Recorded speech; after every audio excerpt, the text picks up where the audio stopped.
The symbols and the leaders change, but Germany's maniacal urge to impose its will on others continues from generation to generation.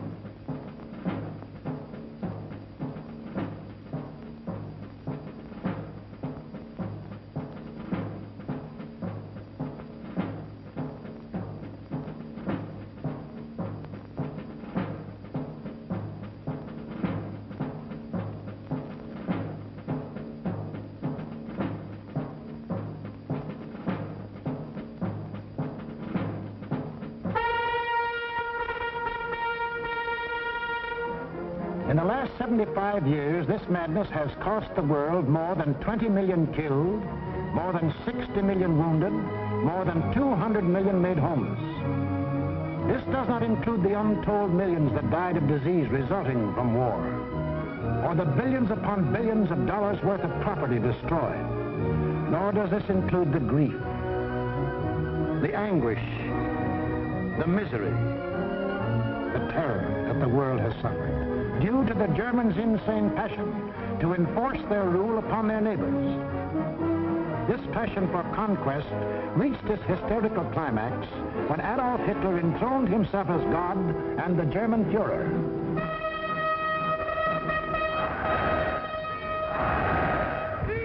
What fantastic dreams was this humorless man dreaming as he stood at Nuremberg and looked down on his fanatic followers? In the Middle Ages, a plague of slavery descended on the world.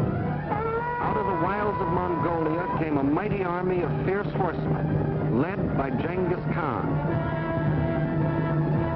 Burning, looting, pillaging, the barbarian horde swept across Asia and Eastern Europe. Genghis Khan conquered most of the world of the 13th century. Adolf Hitler was determined to outdo him and conquer all of the world of the 20th. Set up at Munich was an institute devoted to the little-known science of geopolitics, vaguely defined as the military control of space. Germany's leading geopolitician, a former general, Karl Haushofer, was head man. Here was gathered together more information about your hometown than you yourself know. To the German geopolitician, the world is not made up of men and women and children who live and love and dream of better things. It is made up of only two elements, labor and raw materials. The geopolitician's job was to transform Hitler's ambition to control these elements into cold, hard reality. On their map, our planet is neatly divided into land and water. Water forms 3/4 of the Earth's surface, land only 1/4. And in that 1/4 of the Earth's surface lies the world's wealth, all its natural resources.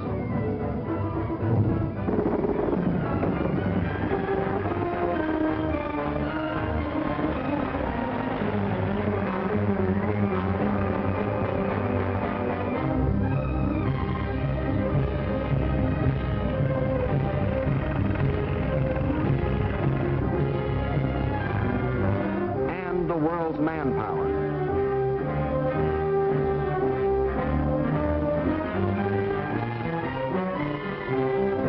Control the land and you control the world. That was Hitler's theory. This all-important land, the geopoliticians now break up into two areas. One, the Western Hemisphere, which, together with Australia and all the islands of the world, including Japan, comprises 1/3 of the land area. The other area, which consists of Europe, Asia, and Africa, makes up the other 2/3. This supercontinent, which they call the World Island, is not only twice as large as the rest of the land area, but also includes 7/8 of the world's population. The heart of this world island comprises Eastern Europe and most of Asia. This they call the Heartland, which just about coincides with the old empire of Genghis Khan. Hitler's step-by-step plan for world conquest can be summarized this way. Conquer Eastern Europe, and you dominate the Heartland. Conquer the Heartland, and you dominate the World Island. Conquer the World Island, and you dominate the world. That was a dream in Hitler's mind as he stood at Nuremberg. Hitler, Sieg Heil! Sieg Heil! With pagan pageantry, the district leaders from all over Germany swore personal allegiance to him, hypnotized with the belief that they were members of a master race.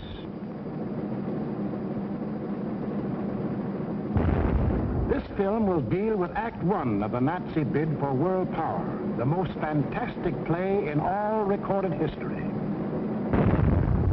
Hitler had seen Hirohito grab off Manchuria and other territory from the Chinese.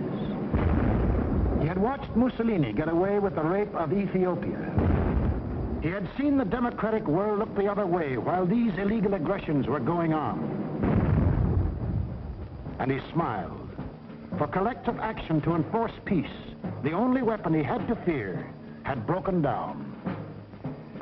It was time now for the Nazis to start crossing borders.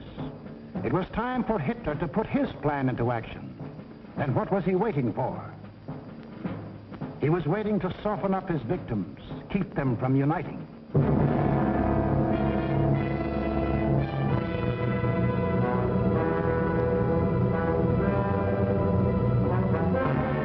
For the softening up process, he sent his agents all over the world disguised as tourists, students, and commercial travelers. Payoff men like Ribbentrop came too, to bribe, threaten, and form local fascist parties such as de Grelle and his Rexist party in Belgium, Henlein in Czechoslovakia, Seyss-Inquart and his National Socialists in Austria. In Britain, Sir Oswald Mosley offered himself to the people as a Hitler with an Oxford accent.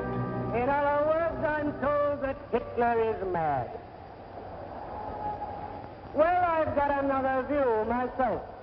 Until the day when they would make easy Hitler's actual invasion, these subversive fascist organizations provoked riots and rebellions, creating scenes like these in France.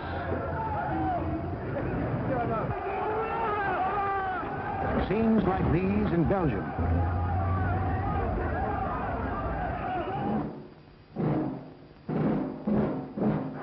And where do you think this is? Right in Madison Square Garden, USA. And this is Fritz Kuhn, leader of a German-American Bund, hiding behind the American flag, but taking his orders from Berlin and copying the methods of Berlin. That was the softening up process outside Germany. But inside Germany, it was a different story. Here, in utmost secrecy, the hardening up process, building up Hitler's army and his industry. Tell the world we have no raw materials, and never let them see what goes on. Day after day, night after night, month after month, year after year. We must have the world's most powerful club. Forget ours. Forget working conditions. Forget how to think. Forge the club of blood and iron. Let the democracies talk about freedom. No freedom here. No labor unions. No overtime. The Fuhrer tells you where to work, when to work, how long to work, how much your work is worth. Forge the club of blood and iron. We have a sacred mission. Today we rule Germany. Tomorrow, the world.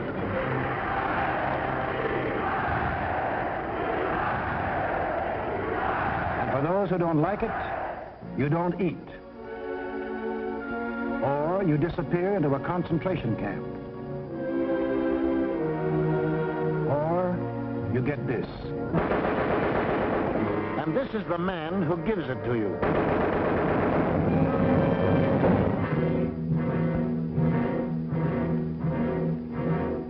And what of the army? Before Hitler came into power, the German army by treaty was limited to 100,000 men. But treaties to the Germans have always been something to ignore. These 100,000 men were, in reality, 100,000 highly trained officers, the men who lead the Nazi regiments today. But Hitler didn't merely ignore the treaty. He tore it up, and in 1935 ordered national conscription. Simultaneously, he ordered German youth to become air-minded. Toy gliders filled the air. But as the boys grew bigger, so did the gliders. Soon these same youths were trained pilots, flying the new planes the factories were producing. The Luftwaffe was being assembled.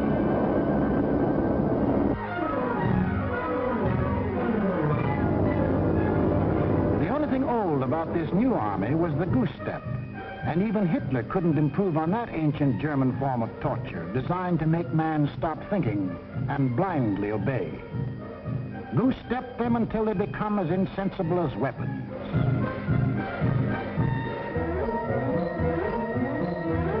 Everything else was new. Tanks, motorized equipment, and one of our own inventions, the dive bomber. This rearmament was strictly illegal, according to the Versailles Treaty. And the next illegal step Hitler took was to march his troops into the Rhineland, a strip of land between Germany and France, demilitarized after the last war as a precaution against future German aggression. But Hitler's plan of eastern conquest demanded a barrier against democratic action in the West. So Hitler remilitarized the Rhineland and began building the formidable Siegfried Line, a chain of forts and defenses 450 miles long and in some places 30 miles wide. Germany had fought one two-front war and didn't want another.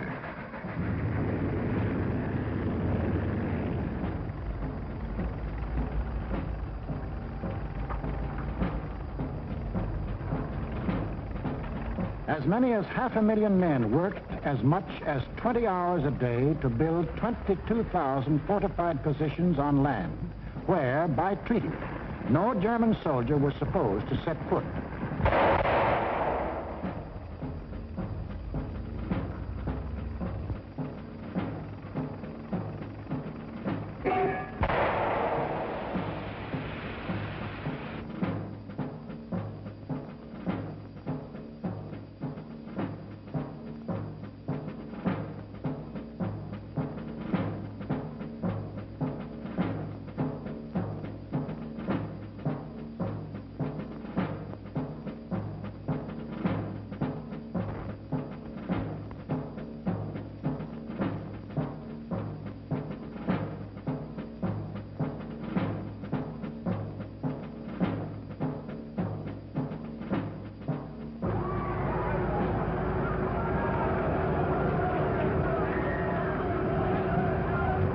Hitler had his Siegfried Line. He had his equipment. He had his army. Now to unveil the German might and terrorize his victims into submission. General staffs all over the world anxiously awaited the report of their military attachés. A would-be peaceful world learned that a vast military power had materialized out of nowhere. A power controlled by one man who tore up treaties as we tear up ticker tape.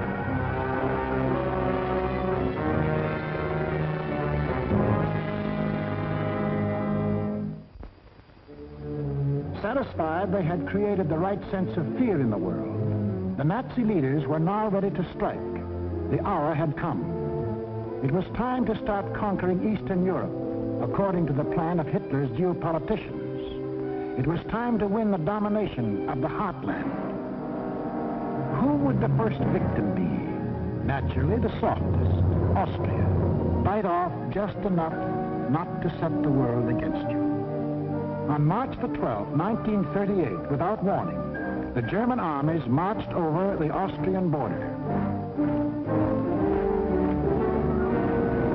It was really only a full-scale invasion test, and Hitler rode in triumph into Vienna. Even the very name of Austria disappeared from the map, though Hitler had promised earlier to the world. The assertion that it is the intention of the German Reich to coerce the Austrian state is absurd. Why was Austria important to Hitler? It put him on the southern flank of Czechoslovakia, and Czechoslovakia was the key to the control of Eastern Europe. The German Chancellor Bismarck explained that years ago when he said, "He who would conquer Europe must first hold the bastions of Bohemia." And Bohemia was now part of Czechoslovakia. But Czechoslovakia was tough. It had a good army. It had good equipment. It had one of the finest munition plants in the world, the Skoda Works, which Hitler wanted very badly. It had incorruptible President Danish. It had a military alliance with France. And France had a military alliance with Britain. Hitler had to move carefully. Find excuses to take Czechoslovakia one piece at a time.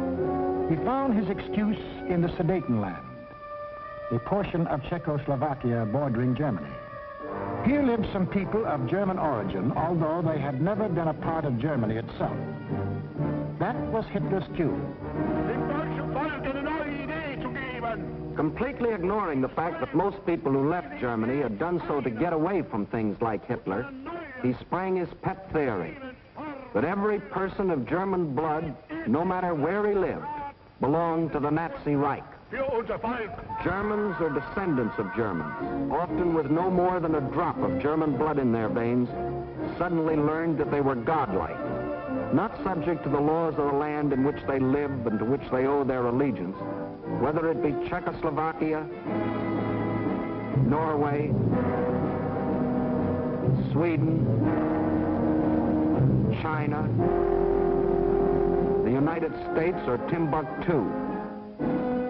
According to the Nazis, the German was a special creature who remained forever German, to the 6th and 7th generation, and must take his orders from Berlin.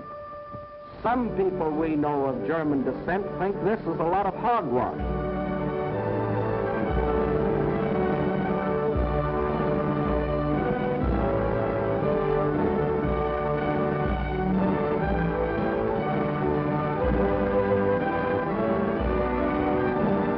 Including 15% of any group like this.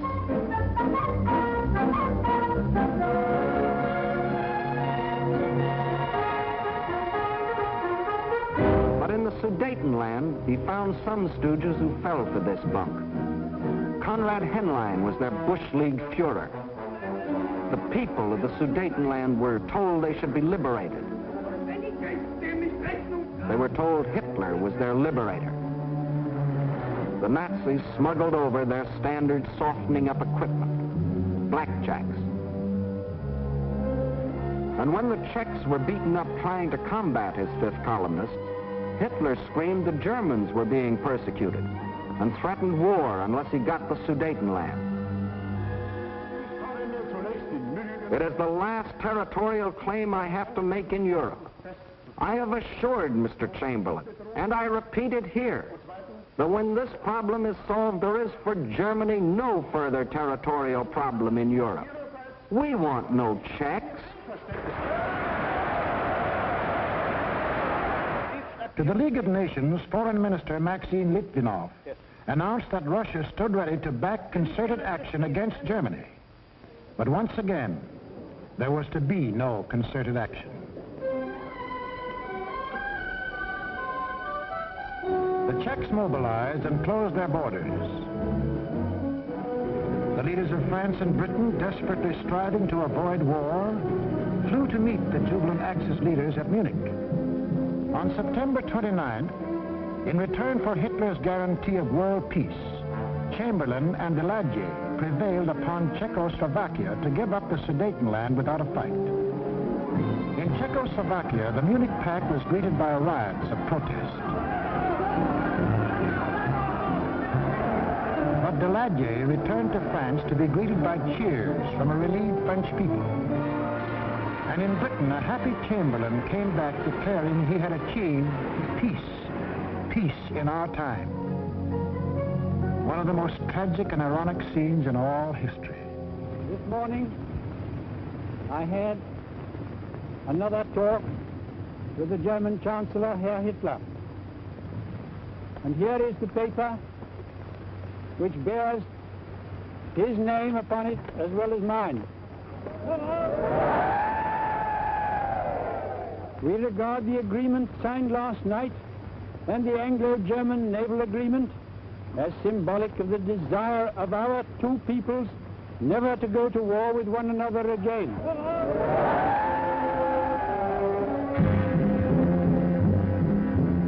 Peace? It wasn't peace. The Nazis hadn't merely got 3 million more souls under the German flag. By taking the Sudetenland, they had made Czechoslovakia defenseless. For in this territory lay the natural defenses, the mountain ranges, and a defensive line of forts, considered even stronger than the Maginot Line. Without these fortifications, Czechoslovakia was disarmed, a ripe plum ready to fall into Hitler's lap. Within 6 months of declaring that he wanted no more territory anywhere, he violated the Munich Agreement, marched in, and took the whole of the Czech state, though he had specifically promised, "I have no further interest in the Czechoslovakian state. That is guaranteed. We want no Czechs." Austria and Czechoslovakia were gone without a fight, and Hitler was getting his control of Eastern Europe. Poland was next on the map. The tired old man of Munich now knew that there could be no peace in our time. If an attempt were made to change the situation by force in such a way as to threaten Polish independence, why then that would inevitably start a general conflagration in which this country would be involved. But after his success at Munich, Hitler was sure that France and Britain would not fight. Here's what one of his spokesmen said: "Democracy has no convictions for which people would be willing to stake their lives." But what about the Russians? The lights began to burn all night in Moscow. British and French military missions arrived to confer with the Soviet government. So did German representatives. And on August 21st, 1939, the world was set on its heels by the announcement of a treaty between the Russians and the Germans in which they agreed not to fight each other. Here were the admitted arch-enemies in a state of apparent friendship. It was too fantastic to make any sense. It didn't. The Germans hoped they could lull Russia into a false sense of security, and the Russians needed time to prepare for the fight they knew was coming. They'd read Hitler's book, Mein Kampf, too, and knew he had his eyes on the rich Russian land.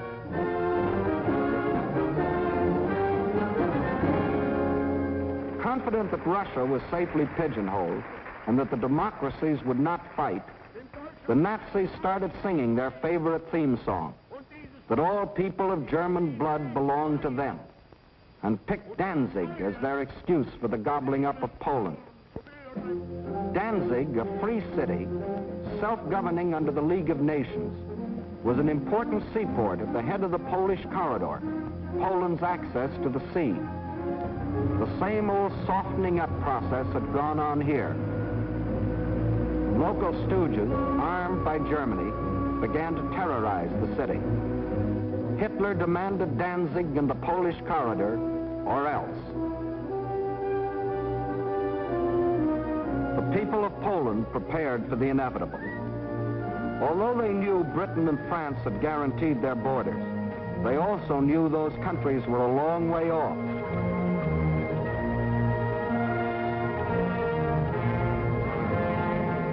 Germany's theft of Czechoslovakia had made Poland's strategic position even worse. Except for the Carpathian Mountains, Poland is relatively flat and low-lying. The Vistula is the Mississippi of Poland.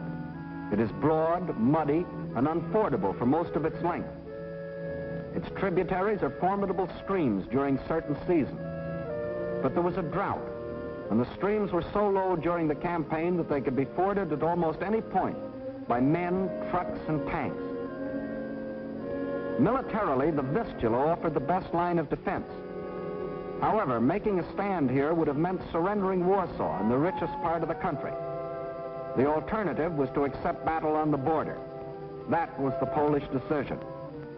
The Nazi plan was an enormous pincer movement, aimed at encircling the mass of the Polish armies. Secondary pincer movements were to encircle any Polish groups which escaped the main trap. During the last 2 weeks in August, the German armies moved toward the Polish border, where they assembled 70 divisions, many of them armored. From a military standpoint, the Poles were hopelessly outclassed by their predatory neighbor. They managed to mobilize barely 30 divisions, made up of infantry or horse cavalry. In two important respects, the difference was staggering. The Nazis, 5,000 modern tanks.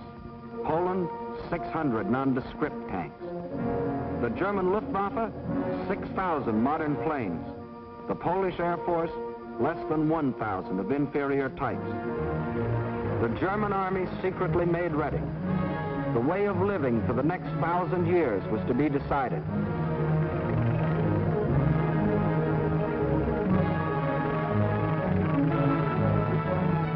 The fire that had begun in Manchuria and spread through China and Ethiopia and Spain would now blaze around the world. This man made that decision. War. Precisely at dawn on September 1st, without warning, the German Wehrmacht rolled over the Polish border. Before the invasion was 30 minutes old, the planes of the Luftwaffe were over Poland, wiping out the Polish Air Force, most of it caught flat-footed on the ground.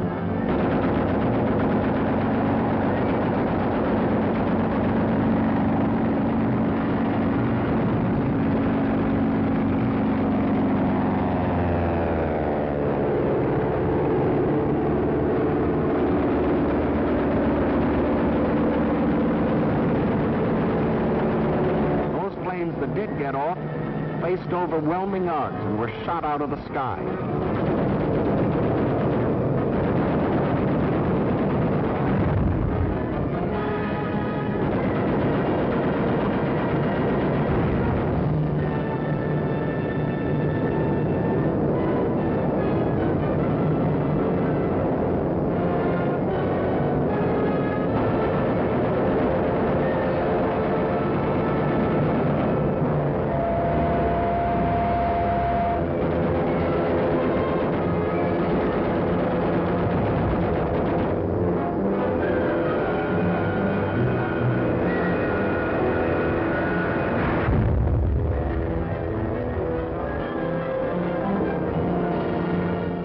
Flying Nazi squadrons ranged deep into Poland, destroying communications, radio stations, power plants, highways, bridges, railroads.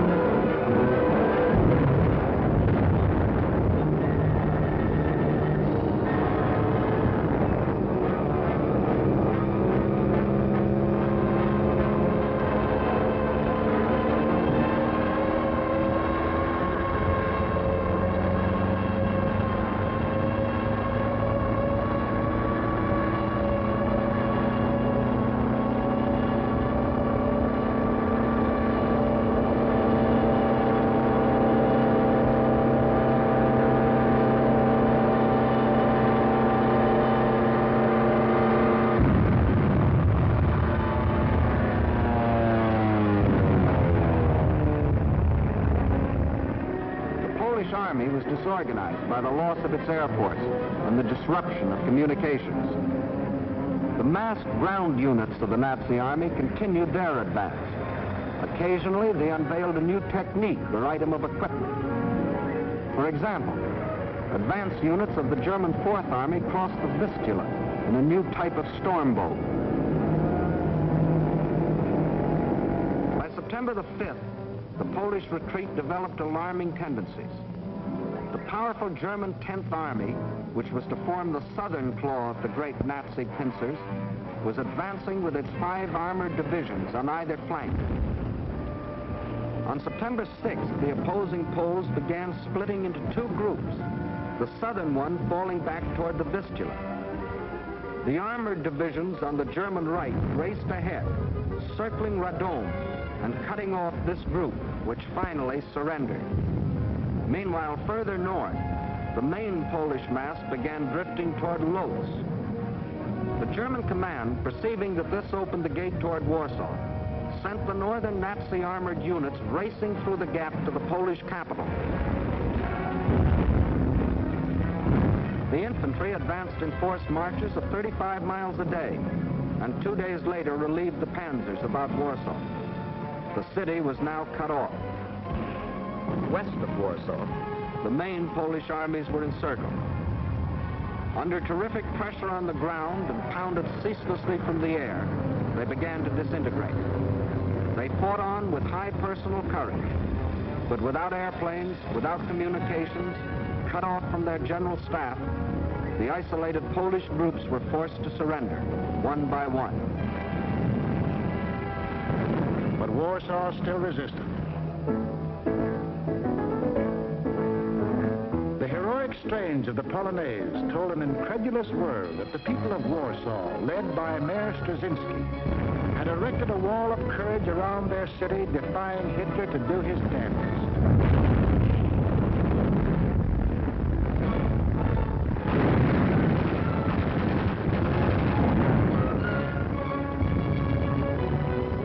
Stopped cold by the city's desperate resistance, the Nazis were forced to send for heavier artillery. The only source of such artillery was Germany's Western Front. With great secrecy, the giant 240mm howitzers were towed at high speed across the highways which Hitler had built for just such purposes and set in position around Warsaw. The huge guns subjected the city to a bombardment of incredible fury. Their fire concentrated on the densely populated residential areas.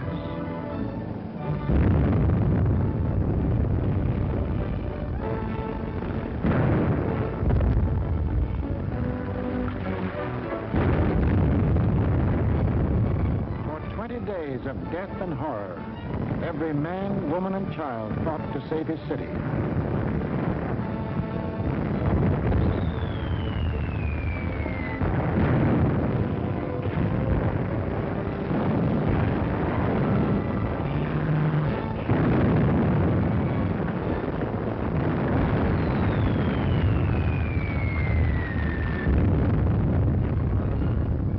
Without food or water, human endurance failed.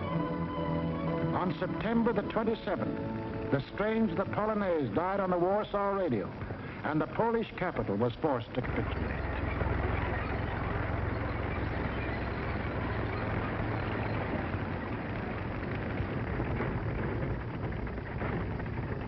Now all Polish resistance was at an end, except here, the Westerplatte forts opposite Danzig. This small island of stubborn defiance had stood up under the fire of German warships from the first day. Its guns silenced, its forts shattered, it still refused to surrender, even under point-blank fire at 800 yards range. It was an exhibition of Polish valor that will go down in history, but militarily it could not avail. On October the 1st, the garrison at last surrendered. Surrendered to face the fate of these men, Polish prisoners being marched off to Nazi prison camps, an eventual extermination. For the Nazi master race theory calls for the complete wiping out of so-called inferior races. And in village after village, local Judases point out loyal Polish neighbors.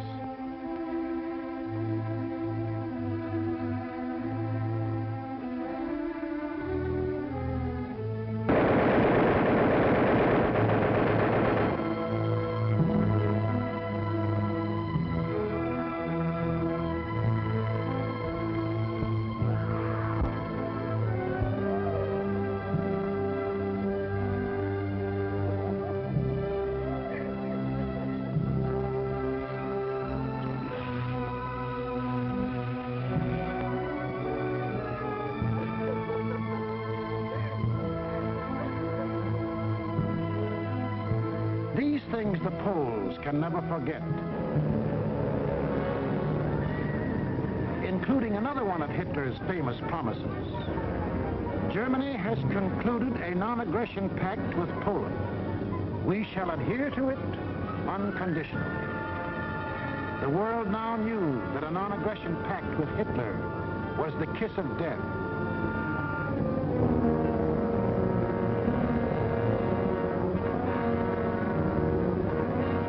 Was completely destroyed. Completely? Not quite. During the last days of the campaign, the Russian army entered eastern Poland and took up positions along the Bug River. The two strongest armies in Europe faced each other. Hitler could decide now whether to keep on heading east or call it quits. He called it quits. Why did Hitler quit here? He had to. To continue a drive to the east would leave Germany facing the threat he had always sworn to avoid, a two-front war. How he met that threat you will see in the next film. What Hitler thought impossible was anything but. The day after Hitler crossed the Polish border, France called up her reservists. Within 24 hours, British planes had bombed German warships in the Kiel Canal.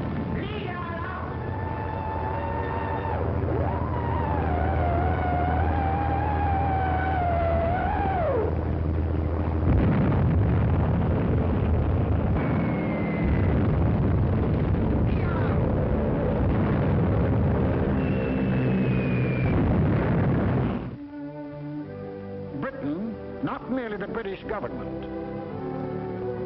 but the British people had declared war.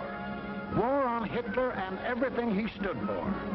The democracies did have convictions for which people were willing to stake their lives. Unprepared? Yes. But that didn't matter. For they finally realized that what was being threatened wasn't just the integrity of Poland, but the integrity of free men everywhere in the world. What tragedies, what horrors, what crimes has Hitler and all that Hitler stands for brought upon Europe and the world. It is upon this foundation that Hitler pretends to build out of hatred a new order for Europe.